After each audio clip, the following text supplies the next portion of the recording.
Across the globe, major cities are silent. No families, no traffic, not a single pedestrian. The Nile has been the lifeblood of the lush Nile River Valley for millennia.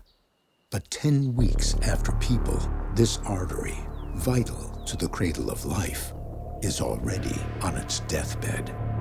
It's hard to conceive that after a millennia of flowing through the most important cities of Egypt, just 10 weeks without people, the Nile would slow to a trickle. Almost immediately, all that salt water is going to come in from the Mediterranean. It's going to completely transform that entire ecosystem. The root of the problem lies 450 miles to the south. The Aswan High Dam is a vestige of human engineering. Built in 1970, it tamed the mighty Nile and created the Lake Nasser Reservoir. Now it stands guard over land that will never be farmed again. For thousands of years, the Nile was totally unpredictable. Sometimes it would flood, and that would destroy farmland. Other times there would be droughts, and there wouldn't be enough water for irrigation. The dam allowed floodwater to be collected, protecting the river valley below. The water could then be released year-round, allowing farmers to irrigate their crops. After people, the dam still stands resolute, but it's no longer a sentinel. It's an executioner, bringing death to the Nile Valley. There would be almost no water coming from the dam, and there would be no one there to adjust it when a dry spell hit. At the same time, rain continues to come in, and that's going to fill it up over time. Just 10 weeks after people, Lake Nasser is rising unchecked, straining against its walls. There's no one left to hold it back. And if it breaks free, it will swallow everything from the tombs of kings to the streets of modern Cairo. Deep in the Sahara Desert, the Lake Nasser Reservoir has come alive. Hunters stalk their prey, and the deadliest one of all is silent, patient, ancient, far older than civilization itself. Crocodiles were around 235 million years ago. They survived the extinction event that wiped out the dinosaurs. And then they thrived another 65 million years. Vegetation will move in quickly all around the reservoir, and rapidly the area will become completely overgrown. So it's essentially going to turn into marshland. And what's going to move in there? Nile crocodiles. Even though there are more crocs, there's in fact less food. Usually crocodiles often feed off of the livestock or the fish stock or just simple trash that we throw away. But without humans around, they're just gonna have to rely on natural prey. Crocs would end up fighting over the fish and the birds. Then jackals and the hyenas would come to the water's edge and compete. I mean, you might think of Lake Nasser as this kind of crocodile paradise without humanity. But actually, it would be more like a gladiator pit. Lake Nasser churns with ancient violence as Nile crocodiles wage their prehistoric wars, unaware that right beside them, the Aswan Dam is battling the ravages of time. The dam is made of rock and clay, and the water is present, always trying to destroy it. So without regular maintenance, the water is going to win. People also maintain the dam by removing sediment from the gates and tunnels. So without people there, the sediment would build up, that would clog them, and that would lead to greater pressures on the dam. The waters behind the Aswan Dam grow higher and higher, season after season, and the concrete groans under the weight.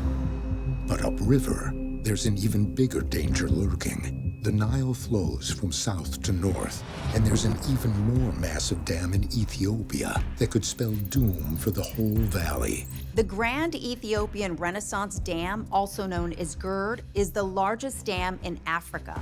It can hold back enough water to fill roughly 3 million Olympic-sized swimming pools. The GERD is built on a very seismically active area of Eastern Africa. This is where two tectonic plates are being torn apart in what's called a rift. It's actually called the Great African Rift Valley running through there. The more water that's stored in the reservoir, well, that's more weight pressing down on those fault lines, and that can absolutely trigger an earthquake. Minor earthquakes shake this land almost every year, like tiny warnings beneath the sand and stone. A bigger jolt could break the Nile free, sending it surging toward the weakening Aswan Dam. And the question isn't if, it's when. 50 years after people, the East African Rift rumbles beneath the Gerd Dam.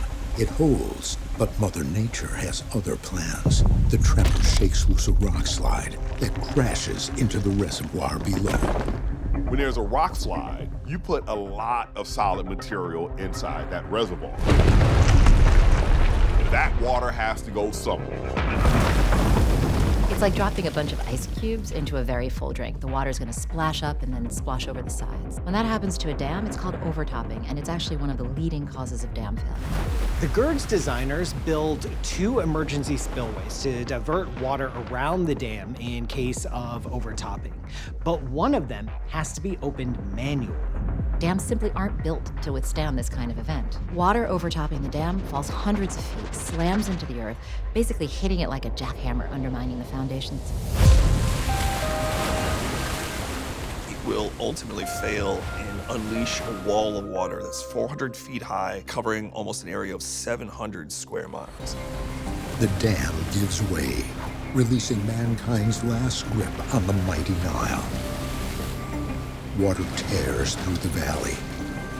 What's left of Sudan's capital, Khartoum, is swallowed whole. A wave this big would be roughly the equivalent of a 600-mile-an-hour wind. That's faster and more powerful than any wind on Earth. For 2 days, the flood rampages north, leaving a 450-mile scar carved through deserts and cities.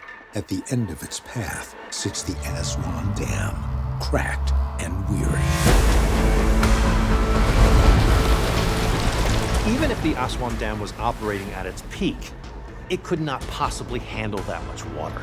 After those decades of neglect and decay, the dam would just crumble instantaneously. Now you've got the water from Lake Nasser added to the mix. And it's barreling toward a stretch of the Nile River Valley that's been transformed into a barren wasteland. City of Luxor, gone. Cairo, also gone. It would just be utter devastation among the most iconic cities and landmarks in Egypt. Pretty much every one of Egypt's major cities and archaeological sites are just lined up along that river. So the water would just plow through those like a freight train. The Egyptian Museum would be destroyed, along with King Tut's tomb and the Valley of the Kings, Queen Nefertiti's tomb. Finished. All those beautiful wall paintings. The temples of Luxor, of Edfu, along with the Colossi of Memnon. Everything is gone. The list is endless. It is so tragic to consider this. Remarkably, there are a few Egyptian icons that will survive. The Great Pyramids of Giza and the Sphinx, because they exist on a limestone plateau about 200 feet above the water. So even though the desert is inundated, these most famous Egyptian archaeological icons will end up surviving. The waters recede, and nothing remains but destruction.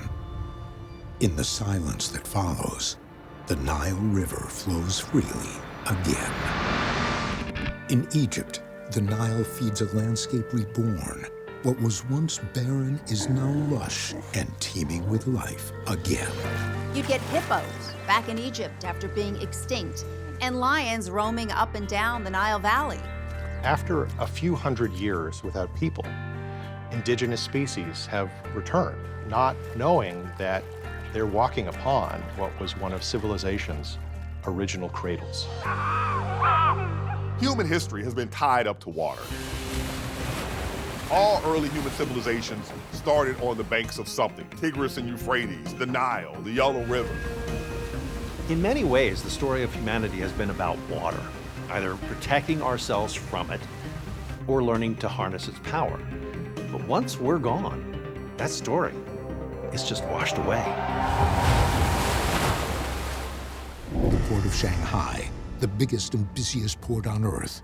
Now it's abandoned, a ghost town at the mouth of the Yangtze River. Normally, over 13,000 people keep the port running. It's 125 docks spanning over 12 miles. And they're these towering ship-to-shore cranes. Some are over 400 feet tall, loading over 200 cargo ships daily. Every year, the Port of Shanghai handles 50 million containers, nearly 750 million tons of cargo, and fully half of that is retail, clothing, food, electronics, you name it. The Port of Shanghai ships out enough retail goods to stock the entire Mall of America 1,000 times. Now there is no one to man the controls, no one to watch over the docks, no one to guide ships to shore. It isn't just deserted. It's a disaster playing out minute by minute. Best case, a ship will run aground. Worst case, it will slam right into the docks. Laden with cargo, a ship weighing over 100,000 tons blindly caroms into the dock.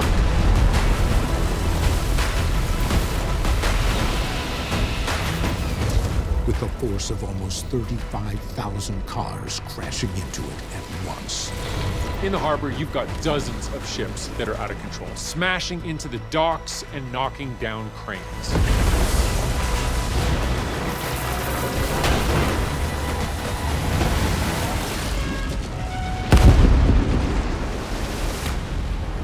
The shriek of twisting metal isn't a death knell, it's a warning. An even greater danger is sealed in thousands of shipping containers stacked high on turbulent decks, waiting to open like Pandora's box.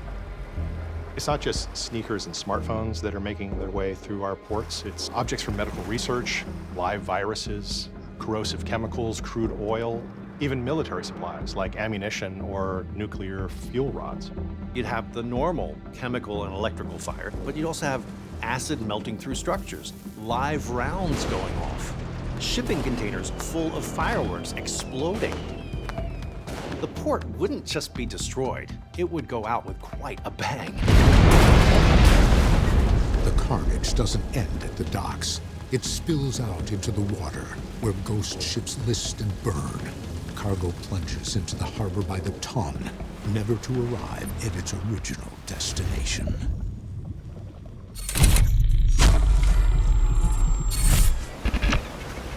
Far from the broken, burning port, one giant escaped.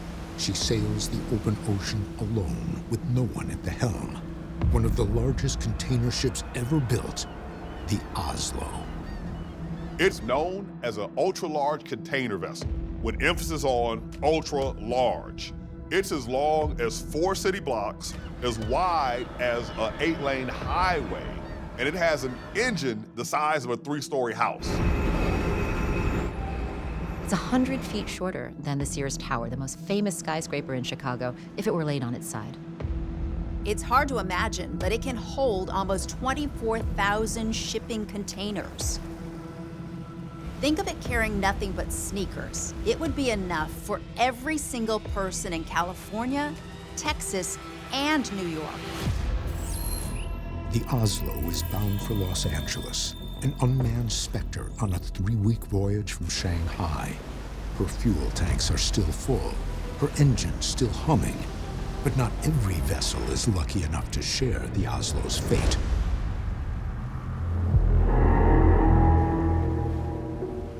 Loss of power on a large ship can be extremely dangerous.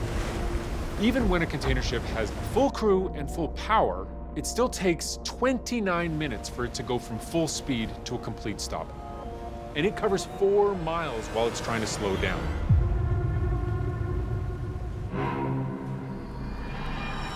And now, a tanker carrying 1 million gallons of jet fuel is drifting right into the Oslo's path. The tanker's dead in the water, but the Oslo still has power, and a collision between them could be catastrophic. Because even if it just starts a small fire, that's like dropping a match onto 3 million gallons of jet fuel. On the empty bridge of the Oslo, a shrill collision alarm pierces the quiet, but there's no one to hear it. No hands on the helm, no one watching the horizon. And the ghost ship sails toward its own demise. It's very likely that the tanker's hull will be breached. If there is a spark, And if that spark hit the fuel inside the tanker, watch out. It's going to be a massive explosion. Any other ship within a 3-mile radius would be almost completely destroyed. Windows would be blown out, the decks would buckle, and smaller ships would capsize instantly. The blast is sudden and catastrophic. The Oslo is tossed like an unwanted toy in the hands of an angry sea. Her cargo rations snap one after another, until 24,000 shipping containers tumble into the ocean like steel dominoes. When containers fall off a ship, some of them may stay intact when they hit the water, but they're not made to be airtight. They're made to be water resistant. So they may float for a little while, but then it's gonna sink. Many of them are basically just gonna like pop open when they hit the water, spilling all of their contents into the water. It wouldn't be the first time. There are many weird stories of strange objects washing ashore due to shipping containers falling overboard. For decades, there's this one beach in France where Garfield phones have been washing up every year. And it turns out it's because in the 80s, there was a shipping container full of them that sank nearby. Random Lego pieces still wash up on European beaches all the time because a shipping container full of those sank way back in the 90s. The Oslo makes its final delivery, not to the port of Los Angeles as scheduled, but to the murky depths of the vast Pacific. Then she disappears into the far reaches of the ocean, left to her fate. 100 years after people, the Oslo has long since sunk to the darkest depths, but some of its cargo is still afloat. Let's say a single shipping container is carrying nothing but flip-flops. It could hold about 130,000 pairs. But a lot of flip-flops are made of EVA foam, which is a closed-cell foam, which means that water can't get inside of it. This means that it can both float very well and doesn't biodegrade. Ocean currents could carry some of those floating flip-flops all the way around the Pacific Ocean and deliver them at the port of Shanghai, like it's some elaborate return-to-sender package from the Pacific Ocean. By the time this lost cargo arrives, the port where it started its journey is little more than a memory, the ghost of human commerce. A century later, whatever's left of the port of Shanghai has been completely overgrown. Over the decades, plant life has creeped into the area or else been washed up by the Yangtze River. Whatever the case, it now looks like there's a forest covering what used to be that port. As Mother Nature reclaims the land, an ancient resident returns, the South China tiger.